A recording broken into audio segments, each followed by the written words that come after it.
I dropped my coffee right there in the middle of John Glenn Columbus International Airport when I saw my fiancé kissing my best friend. The paper cup hit the polished floor with a splash. Hot coffee soaked my shoes, but I barely noticed. For a second, I honestly thought my eyes were playing tricks on me. They had to be. The man standing near the baggage claim carousel looked exactly like Greg Walker, my fiancé of 3 years. The woman wrapped in his arms looked exactly like Sharon Miller, my closest friend for more than 2 decades. But Greg was supposed to be in Chicago. At least that's what he'd told me. And Sharon had told me she was spending the weekend visiting her sister in Cincinnati.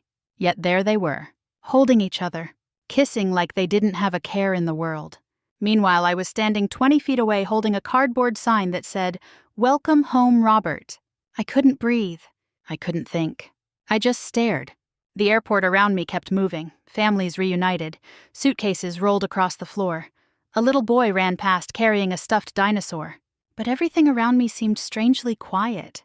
The only thing I could see was Greg's hand resting on Sharon's back. The same hand that had been holding mine when we toured wedding venues just 3 days earlier. I must have looked like a statue because someone bumped into my shoulder. "Sorry, ma'am." I didn't even respond. Then I heard a familiar voice behind me. "Linda." I turned. My older brother Robert was standing there, tall as ever, gray hair, navy sport coat, the same calm expression he'd had his entire life. I hadn't seen him in nearly 8 months. Normally, I would have hugged him immediately. Instead, I pointed toward Greg and Sharon. "Look." Robert followed my finger. His eyes narrowed. For several seconds, he didn't say anything. Then he quietly set his suitcase down. "Well," he said, "that's unfortunate." I laughed. Not because anything was funny. It was one of those laughs that comes out when your brain can't process what's happening. "Unfortunate?" I asked. "They're kissing." "I can see that." "Greg told me he was in Chicago." "I know." Sharon lied too. I gathered that. I looked at him. "Why are you so calm?" Robert picked up his suitcase. "Because one of us needs to be." I wanted to march over there. I wanted to scream. I wanted to throw my ruined coffee at both of them. Instead, Robert gently guided me away. "Come on." "What?" "Let's go sit down." "No." "Linda, I want answers. And you'll get them." I hated that he was probably right. We ended up in a small restaurant inside the terminal. I barely touched the iced tea the waitress brought me. My hands wouldn't stop shaking. Robert listened while I talked, and talked, and talked. I told him everything. About meeting Greg at a charity fundraiser. About our engagement. About the wedding scheduled 6 weeks away. About Sharon helping me choose a dress. About how excited I'd been. The words kept pouring out. Eventually, I ran out of things to say. Robert sat quietly for a moment. Then he asked something unexpected. "Does Greg have access to your bank accounts?" "What?" "Your finances." I blinked. "A little." "How much is a little?" "He knows some passwords." Robert leaned back. "Does Sharon know them too?" "I don't think so." "You don't think so, or you know she doesn't?" I stared at him. The questions felt strange. What does that matter? His expression didn't change. "It matters." I looked out the restaurant window. Greg and Sharon were gone. Somehow that hurt even more. I had imagined confronting them. Now even that opportunity had disappeared. "Robert," I said quietly, "I don't understand." "What?" "How could they do this?" My brother sighed. For the first time all afternoon he looked tired. "People lie for lots of reasons." I loved him. "I know." "And Sharon..." I couldn't finish the sentence. 22 years. That's how long Sharon had been in my life. She'd stood beside me after my divorce. She'd brought casseroles when Mom passed away. She'd helped me paint my living room. Now every memory felt contaminated. Robert looked at his watch. Then he asked another strange question. "Has Greg ever asked you to invest in anything?" I frowned. "Actually, yes." "What kind of investment?" "Some transportation startup." Robert nodded slowly. "Did you give him money?" "No." "Did Sharon encourage it?" My stomach tightened. A memory surfaced. A dinner 3 months earlier. Sharon casually telling me Greg had a great business opportunity. At the time it seemed harmless. Now I wasn't so sure. "What are you thinking?" I asked. Robert folded his hands. "Nothing yet." "Robert." "Nothing I can prove." That answer didn't help. The drive back to my house felt longer than usual. The late afternoon sun was beginning to sink over Columbus. Traffic moved steadily along Interstate 670. I sat in silence most of the way. Greg texted while we were driving. "Landing in Chicago now, miss you already." I stared at the message. Then another arrived. Can't wait to see you Sunday. My stomach twisted. The lies were still coming. I handed my phone to Robert. He read the messages. Then he handed it back. Interesting. That's all you have to say. For now. We pulled into my driveway just before 6. Neither of us got out immediately. I looked at my house. The flower beds. The porch swing. The wedding decorations stacked in the garage. Everything looked normal. My life looked normal. But it wasn't. Not anymore. I finally turned toward my brother. What am I supposed to do now? Robert sat quietly. Then he placed one hand on my shoulder. His voice became cold in a way I'd rarely heard before. Little sister, don't cry. I looked at him. He continued. Tomorrow they'll lose everything. For the first time that day, I wasn't sure whether I should feel comforted or worried. Because when Robert Harper spoke like that, he usually meant exactly what he said. The next morning, I woke up hoping the previous day had been some kind of stress-induced hallucination. It wasn't. The first thing I saw was Greg's text message. Good morning, beautiful. Chicago meetings all day. Call you tonight. I stared at the screen for several seconds. Then I laughed. Not because it was funny. Because if I didn't laugh, I might cry. Again. The smell of coffee drifted from downstairs. Robert was already awake. That wasn't surprising. My brother had spent 35 years building a transportation company. The man treated sleeping past 6 o'clock like a criminal offense. I walked into the kitchen wearing an old Ohio State sweatshirt. Robert sat at the table with a legal pad, his reading glasses, and 3 different folders spread out in front of him. Good morning, he said. Why do you have folders? I went through some things. I stopped. What things? He pointed toward a chair. Sit. That word immediately irritated me. Don't tell me to sit. Linda. What? Sit. I sat. Mostly because I was too tired to argue. Robert slid a folder across the table. Look at this. Inside were copies of credit card statements. At first I didn't understand. Then I noticed several charges. A jewelry store. A luxury hotel. A restaurant downtown. None of them looked familiar. What's this? You tell me. I studied the dates. The hotel charge had happened during a week Greg supposedly attended a conference in Indianapolis. The jewelry purchase happened the same weekend Sharon claimed she was visiting family. A cold feeling settled into my stomach. Oh, Robert nodded. Exactly. I kept turning pages. The deeper I looked, the worse it became. Small purchases. Large purchases. Weekend trips. Restaurant bills. All connected by one thing. My credit card. Not mine directly. One of the cards Greg occasionally used when making wedding-related purchases. A privilege I had trusted him with. Apparently that trust had become expensive. How much? I asked quietly. Robert adjusted his glasses. Roughly $12,000. $12,000 over 18 months. I leaned back. For several seconds I couldn't speak. It wasn't just the money. It was what the money represented. Every charge was a lie. Every receipt told a story I never knew existed. The worst part. Some of the dates coincided with moments I remembered clearly. Anniversaries. Family gatherings. Birthdays. Days when Greg had smiled at me and acted completely normal. How can someone do that? I whispered. Robert looked out the window. Practice. That answer hit harder than I expected. Because he was right. Nobody becomes that good at lying overnight. By noon, we had assembled enough evidence to confirm the affair wasn't new. It had likely been going on for more than a year. Maybe longer. I wanted revenge. Immediately. I wanted to post everything online. I wanted to call every wedding guest. I wanted to drive straight to Greg's condo and throw his belongings into the parking lot. Robert talked me out of all of it. Not yet. Why? Because angry people make mistakes. I'm angry. I know. Then let me be angry. You can be angry. He pointed toward the folders. Just don't be careless. That afternoon Greg called. I almost didn't answer. Almost. Hey, sweetheart. His voice sounded completely normal. I hated that. Hi. Everything okay? Why wouldn't it be? A brief pause. Just checking. I walked into the backyard so Robert couldn't hear the conversation. At least that was the excuse I gave myself. The truth was uglier. Part of me still wanted Greg to explain. Part of me still wanted a reasonable answer. Isn't that ridiculous?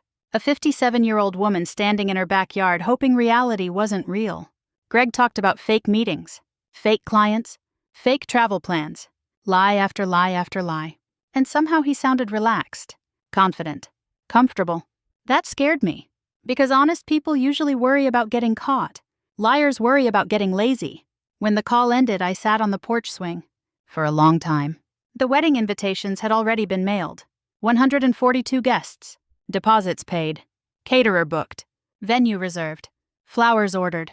My future had become a spreadsheet of non-refundable expenses. I suddenly felt exhausted. Maybe Robert was wrong. Maybe revenge wasn't worth it. Maybe I should simply cancel everything and disappear. A clean break. No drama. No confrontation. Just leave. That night, I shared those thoughts with him.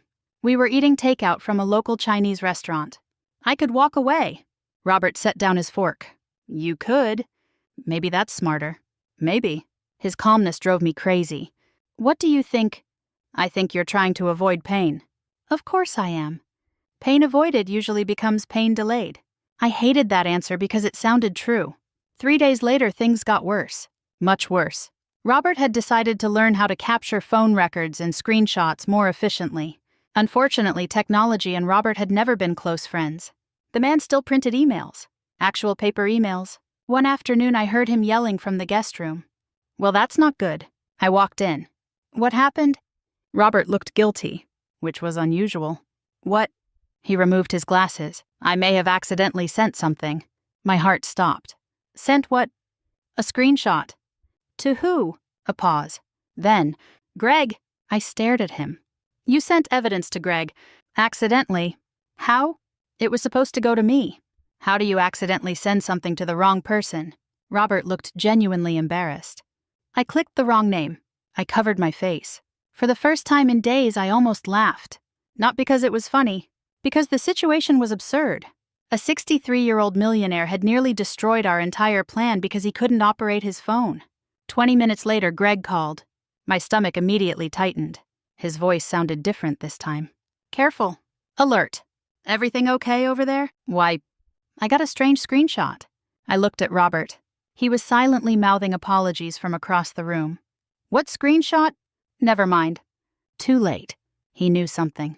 Not everything, but something. After the call ended, panic filled the house. Maybe Greg would erase evidence. Maybe he'd disappear. Maybe we'd already lost our chance. For the next several days, tension followed me everywhere. At the grocery store, at church, at home. Wedding questions kept coming. Friends wanted updates. Family members wanted schedules. People asked about honeymoon plans. Each conversation felt like walking through broken glass. Then another surprise arrived. One evening, Sharon stopped by unexpectedly. Just showed up at my front door carrying a bottle of wine. As if nothing had happened. As if I hadn't seen her kissing my fiancé. I smiled. She smiled. And for 30 unbearable minutes, we sat in my living room pretending to be friends. I thought that would be the hardest part. I was wrong. Because later that night after Sharon left, Robert uncovered something buried inside Greg's financial records. Something neither of us expected. At first, I didn't understand why Robert had gone quiet. He stared at a document for nearly a full minute. Then he slowly removed his glasses. What is it? I asked. He looked at me. His expression had completely changed. The affair no longer seemed important. Not compared to this. Linda, he said carefully, I think Greg's been doing something much bigger. My stomach dropped. What? Robert slid the papers across the table. I looked down. Several familiar names appeared. Neighbors. Friends. People from church. People invited to my wedding. Beside each name was a dollar amount. 10,000. 25,000. 15,000. 30,000. I looked back at my brother. Neither of us spoke for several seconds. Finally, he said the words that changed everything. The affair isn't the real story. The affair isn't the real story. I must have read that spreadsheet 10 times. The names didn't change. The numbers didn't change. Nothing changed except my understanding of the man I had planned to marry. The next morning, Robert and I sat at my kitchen table with fresh coffee and a growing stack of documents. Outside, a lawnmower hummed somewhere down the street. A delivery truck rolled past. Everything looked normal. Meanwhile, my life was quietly coming apart. Start from the top, I said. Robert adjusted his glasses. Greg has been collecting money from people. For what? An investment opportunity. I immediately remembered the transportation startup. The one Greg occasionally mentioned. The one Sharon had encouraged me to support. At the time, it sounded harmless. Now it sounded dangerous. Is it real? Robert looked directly at me. No. The word landed like a brick. I stared at him. What do you mean, no? I mean, there is no company. No business. No. No investors? The investors are real. I looked down at the paperwork. The list included names I knew well. George Parker, Ellen Whitmore, Sam Jennings. People I'd known for years. Some were retired. Some were widowed. Some lived on fixed incomes. All of them trusted Greg because they trusted me. And suddenly that realization hurt more than the affair. Much more. I wasn't just a victim. I had unknowingly helped create other victims. A knot formed in my stomach. How much money? Robert exhaled slowly. Based on what I've found so far, somewhere between $600,000 and $800,000. I nearly dropped my coffee mug. What? I know. $800,000. Possibly more. The room felt smaller. The walls seemed to move closer. This wasn't cheating. This wasn't wedding drama. This was criminal. Real criminal. The kind that ruined lives. I stood and walked to the sink. My hands wouldn't stay still. Tell me this isn't real. I wish I could. I looked out the kitchen window. The neighbor's dog was chasing a squirrel across a backyard fence. Ordinary life continued. Mine no longer felt ordinary. Not even close. Later that afternoon, Robert made several phone calls. Most were to business contacts. A few were to attorneys. By evening, we knew even more. The fake company existed only on paper. A professional-looking website had been created. Marketing materials had been printed. Presentation slides had been shown to potential investors. Everything looked legitimate. Nothing actually existed. It was smoke and mirrors. And Sharon wasn't merely aware of it. She was helping. Actively helping. That discovery hurt in a different way. If Greg had manipulated her, maybe I could have understood. But that wasn't what happened. She was recruiting people. Inviting them to dinners. Introducing them to Greg. Encouraging them to invest. One of the victims stood out immediately. A man named Walter Reed. Not the hospital. Just an unfortunate coincidence. Walter was 72. A retired Army veteran. His wife had passed away 3 years earlier. He'd invested nearly $60,000, part of his retirement savings. I remembered him. He attended church regularly. Always wore suspenders. Always sat near the back. Always asked about my wedding whenever he saw me. That night I couldn't sleep. Around 2 a.m, I walked downstairs. The house was dark, except for one light. Robert was awake. Of course he was. He sat at the dining room table reviewing documents. Again. You should sleep. So should you. Fair point. I sat across from him. For several minutes neither of us spoke. Finally I broke the silence. What if this is partly my fault? Robert immediately shook his head. No. They trusted him because of me. That's not the same thing. Maybe not. Linda. I looked up. You didn't steal from anyone. His voice remained calm. They did. I wanted to believe him. Part of me did. Part of me didn't. Guilt isn't logical. It rarely cares about facts. Over the next week, Greg became almost unbearable. Not because he acted suspicious. Because he acted loving. He called constantly. Sent flowers. Talked about wedding plans. Asked about honeymoon destinations. The performance was flawless. One afternoon, he arrived unexpectedly carrying lunch. I nearly panicked when I saw his truck pull into my driveway. Robert was in the house. Documents were everywhere. We barely managed to hide everything before Greg reached the front door. When I opened it, he smiled. The same smile I'd once loved. Surprise! I forced myself to smile back. Hi. He stepped inside. For nearly 2 hours we sat together eating sandwiches from Panera, talking about centerpieces, guest seating, music. Every word felt surreal. The entire time I knew he was lying. The entire time he believed I knew nothing. Several times I almost exposed him. Several times I nearly ended everything right there. But I didn't. Because every day Robert uncovered more evidence. And every day another victim emerged. One afternoon we met privately with Walter, the retired veteran. We sat inside a small diner outside Columbus. Walter wore his usual suspenders. The waitress called everyone Hun. The coffee tasted terrible. None of us cared. When Robert explained what we'd discovered, Walter didn't speak for a long time. He simply stared at the table. Finally, he nodded. I figured something wasn't right. His voice sounded older than I remembered. How much did you lose? Robert asked gently. Walter looked embarrassed. $62,000. The number hit me hard. $62,000. Years of saving. Years of planning. Gone. Because he trusted the wrong people. As we left the diner, I sat in my car and cried. Not for Greg. Not for Sharon. For Walter. For everyone else. For all the people who would eventually learn the truth. That was the moment everything changed. Before then, revenge felt personal. After that, it became necessary. Not for me, for them. A few days later, Greg announced something during dinner. Something that made my skin crawl. I've been thinking. About what? After the wedding, maybe I should move into your house permanently. I nearly choked on my water. My house? Why not? He laughed. We'll be married. The confidence in his voice was startling, as if my home already belonged to him, as if my future belonged to him, as if everything I had worked for was waiting for his arrival. That night after Greg left, I told Robert what happened. My brother simply shook his head. He thinks he's won. I sat across from him. So what do we do? Robert slid a new folder across the table. The folder was thick, very thick. Evidence, bank records, emails, contracts, text messages, photographs, everything. I stared at it. Then at him. What exactly are you planning? Robert leaned back. His expression remained calm, almost too calm. We expose them. How? Publicly. The word immediately terrified me.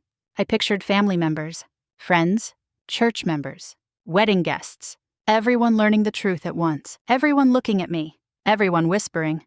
I don't know if I can do that. Robert nodded. I understand. No, you don't. His eyes softened. Actually, I do. Silence filled the room. Finally, he spoke again. If we stay quiet, more people get hurt. I looked down at the folder, at Walter's name, at the others. And for the first time, I realized my embarrassment wasn't the biggest issue anymore. Not even close. The wedding rehearsal weekend was only days away. And whether I was ready or not, the truth was about to walk into the room. The wedding rehearsal weekend arrived on a warm Friday evening in late September. By then, I felt like I had been living two separate lives. In one life, I was a bride preparing to get married. In the other, I was gathering evidence against the man standing beside me. The venue was a hotel ballroom in downtown Columbus. Nothing extravagant, just elegant enough for a second marriage later in life. The kind of place where people ordered chicken or salmon months in advance and argued politely about seating charts. By 5 o'clock, guests were already arriving. Family members hugged each other. Friends took pictures. The bartender was setting up. Soft jazz played through ceiling speakers. Everything looked exactly as it should. That somehow made it worse. I stood near the entrance greeting people while trying not to think about what was coming. Greg looked completely relaxed. He moved through the room shaking hands and smiling. My future husband. At least that's what everyone else believed. My brother arrived shortly after. Navy suit. Polished shoes. Calm expression. The same expression he'd worn at the airport. The same expression he'd worn while uncovering every ugly secret. As he walked toward me, he quietly asked, "You okay?" "No." "Good." I blinked. Good. People who aren't nervous before something important usually aren't paying attention. I shook my head. That's not helpful. It wasn't meant to be. Typical Robert. Even then, he somehow made me smile. For about 3 seconds. Then I saw Sharon enter the ballroom. She was wearing a blue dress, holding a gift bag, smiling like she belonged there, like she hadn't spent the last year helping destroy lives. For one brief moment, I nearly lost control. My heart started pounding. My hands felt cold. I considered walking over and confronting her right there. Instead, I turned away. Not because she deserved kindness, because I wanted the truth to speak for itself. Around 6 o'clock, the rehearsal dinner officially began. Guests found their tables. Servers brought salads. Conversations filled the room. My cousin Nancy was telling the same story she'd told at every family gathering since 1998. Someone laughed too loudly. Someone else complained about parking. Normal life. Normal people. None of them knew what was about to happen. Greg stood and tapped a spoon against his glass. The room quieted. I just want to thank everyone for being here. Applause followed. I watched him speak. Confident. Comfortable. Charming. The same qualities that had fooled so many people, including me. Especially me. When he finished, everyone applauded again. Then he leaned over and kissed my cheek. The room smiled. I wanted to disappear. An hour later, dessert arrived. Coffee followed. And that was when Robert stood up. The room immediately noticed. Partly because he was my brother. Partly because he had helped pay for several wedding expenses. Most guests knew him. Many respected him. Robert picked up a microphone. I'd like to say a few words. People smiled. A few clapped. Greg looked pleased. He probably expected a heartfelt family toast. Instead, Robert looked toward a hotel employee near the projector screen. The employee nodded, and suddenly the giant screen behind us lit up. At first, nobody understood what they were seeing. Then the first photograph appeared. The airport. Greg, Sharon, kissing. The room went silent. Not quiet, silent. The kind of silence that feels heavy. Greg froze. Sharon's face immediately lost color. I watched both of them realize something was wrong. Very wrong. "What is this?" Greg asked. Robert ignored him. Another photograph appeared.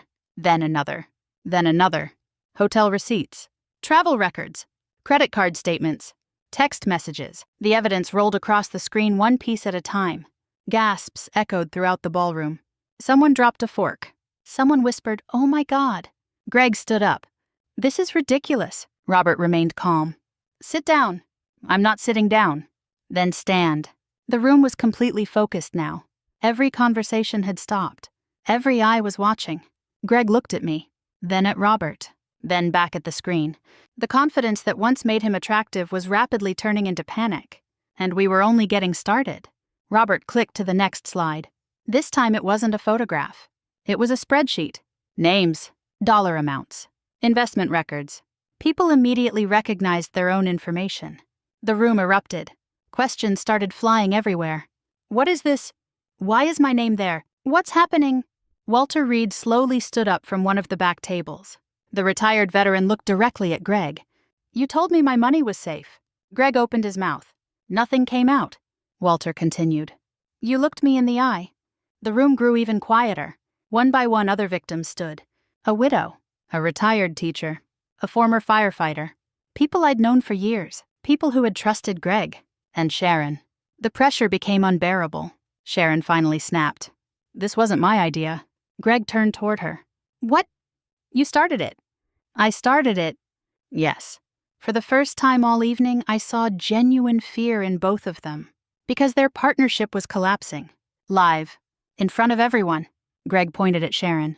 "You recruited people. You took the money. You knew everything. You did too." The argument escalated quickly.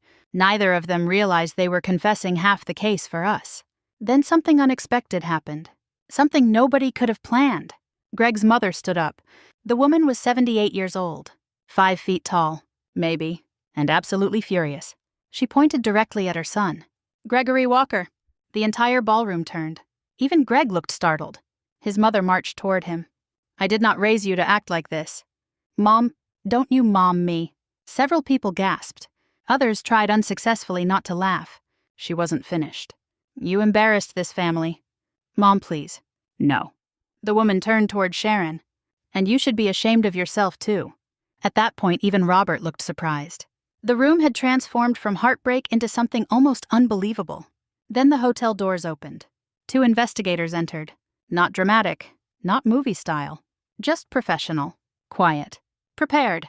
The attorneys Robert had contacted days earlier had already forwarded evidence to the appropriate authorities. The investigators approached Greg, then Sharon. The expressions on their faces changed immediately. Reality had finally arrived. No more excuses. No more lies. No more pretending. Greg looked at me. For a moment he seemed to expect sympathy, or forgiveness, or something. Instead I stood, walked toward him, and spoke calmly. "You didn't just betray me." The room listened. "You betrayed everyone who trusted you." His shoulders dropped. The fight seemed to leave him all at once. For the first time he looked exactly what he was. A man caught in the consequences of his own choices. The investigators began speaking with him. Sharon sat down and covered her face. Around the room, people slowly processed everything they'd learned. Some cried. Some looked angry. Some simply looked exhausted. I understood all of it. Because I felt the same way. As the chaos continued around us, Robert quietly walked over. Neither of us spoke immediately. Finally, I asked, "Is it over?" He looked around the ballroom. At the victims. At Greg. At Sharon. At the truth finally standing in the open. Then he nodded. It started. 6 months later, I was standing in line at a grocery store when I realized something surprising. I hadn't thought about Greg all day. For a moment, I just stood there holding a loaf of bread and a carton of eggs, letting that realization sink in.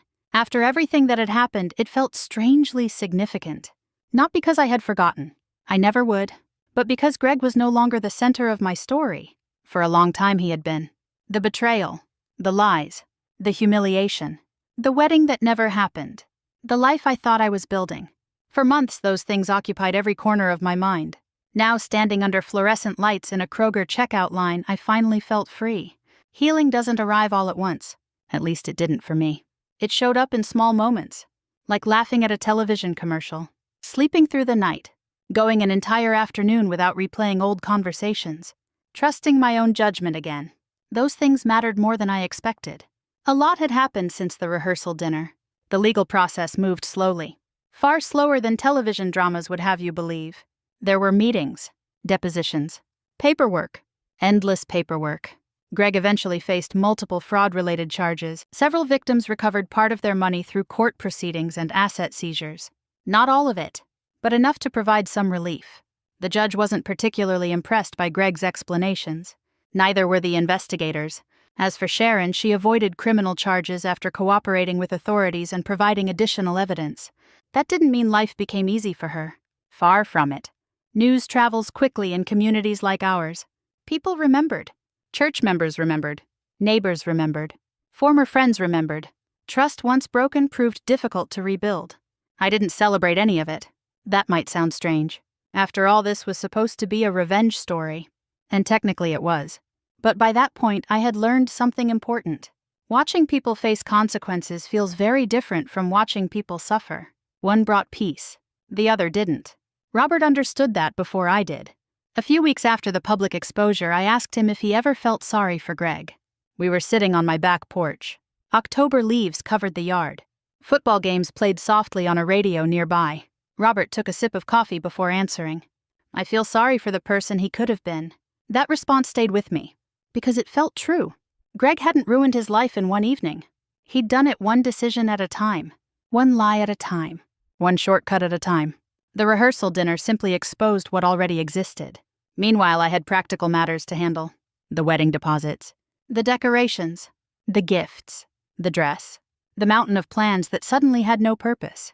At first, I didn't know what to do with any of it. The sight of wedding items made me angry, then sad, then angry again. Eventually, I started selling what I could. The centerpieces, the decorations, the unused event supplies. A surprising amount found buyers online. The money wasn't life-changing, but it added up. Instead of keeping it, I donated most of it to a fund established for several victims who were still struggling financially, especially Walter, the retired veteran. When I told him about it, he became emotional, far more emotional than I expected. "You don't owe me anything," he said. Maybe not. But helping felt better than holding on to bitterness.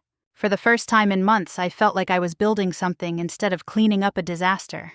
Counseling helped too. I was hesitant at first. People from my generation sometimes carry strange ideas about asking for help. I certainly did. But sitting across from a therapist forced me to confront uncomfortable truths. Not just about Greg, about myself, about loneliness, about trust, about the ways we sometimes ignore warning signs because we desperately want something to be true. Those conversations weren't easy. They were necessary. The biggest surprise of all was my relationship with Robert. My brother and I had always been close. But life gets busy. Careers, families, responsibilities. Months can become years before you realize how much time has passed. Everything that happened brought us closer. Not because of the revenge, because of the support. He showed up when I needed him most. No speeches, no dramatic promises. Just steady presence. The older I get, the more I appreciate people who simply stay. The following spring, Robert and I hosted a small Memorial Day barbecue at my house. Nothing fancy. Hamburgers, potato salad, lawn chairs, family, friends, the people who remained, the people who mattered. Children ran through the yard. Neighbors stopped by. Someone burned a batch of hot dogs. Someone else argued about baseball statistics. Normal American life, beautifully normal. At one point, I stepped away from the crowd and stood alone near the fence. The sun was beginning to set. The same porch swing still hung where it always had. The flower beds were blooming again. For a moment, I thought about the woman I had been at the airport. Heartbroken, humiliated, certain her future had been destroyed. I felt compassion for her. Because she couldn't see what was coming. She couldn't see that losing the wrong people sometimes creates space for the right things. She couldn't see that survival would eventually become strength. And she definitely couldn't see that peace would return. But it did. Not immediately. Not easily. Still it came. a little at a time. If there's one thing this experience taught me, it's that betrayal hurts most when it comes from people you've trusted with your heart. But eventually, truth has a way of stepping into the light. And when it does, healing can finally begin. If you've ever had to rebuild your life after someone let you down, know that you're not alone. And if this story meant something to you, I'd be honored if you joined me again for the next one.